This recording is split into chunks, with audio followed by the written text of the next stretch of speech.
বনি ইসরাইলের সময় এক লোক তার ছেলে মেয়েদেরকে বলেছিল, হাদিসে এসেছে যে আমি এত পাপ করেছি, আমি মারা যাওয়ার পরে আমার বডিটা আগুন দিয়ে তোমরা জ্বালায় ভস্ম করে দিবা। যে ছাই হবে, এই ছাই কিছু ছাই সাগরে নিক্ষিপ্ত করবা আর কিছু ছাই তোমরা বাতাসের মধ্যে ছিটাই দিবা, যাতে আল্লাহ আমারে আর জোড়া লাগাতে না পারে। বুদ্ধি দেখছেন? তার ধারণা যে আমি এত পাপ করেছি, এমন শাস্তি আল্লাহ তাআলা শাস্তির মুখোমুখি আমাকে করবেন। তো কৌশল হিসেবে সে বলল, মৃত্যুর পরে আমাকে জ্বালিয়ে দিবা, আমার লাশের যে ছাই এটা কিছু সাগরে কিছু বাতাসে দিয়ে দিবা। ছেলেরাও তাই করছে, মারা যাওয়ার পরে বাবার লাশ পোড়ায় ছাই কিছু সাগরে ছিটাই দিয়ে আসছে, কিছু বাতাসে ভাসায় দিয়ে আসছে। কিয়ামতের দিন তার সাথে কি ঘটবে সেটাও সহিহ মুসলিমে আসছে।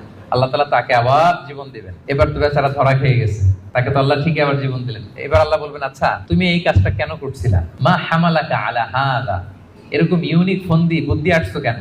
লাশ পোড়ায় তোমার লাশ কিছু সাগরে দিবে ছাই, কিছু দিবে বাতাসে ভাসায় কেন? বলতেছে, ইয়া রাব্বি মাখাফাতু, আপনার ভয়, আপনার ভয়ে আমি এই কাজ করেছি। তো তার ওই করুণ রেসপন্সটা আল্লাহর কাছে এত ভালো লাগলো যে আল্লাহ আপনার ভয়ে, যে আপনি যে আমাকে শাস্তির মুখোমুখি করবেন, আপনার ভয়ে আমি এই বুদ্ধি করেছি। তার এই করুণ আর্তনাদের কারণে আল্লাহ তাআলা তাকে ক্ষমা করে জান্নাতবাসী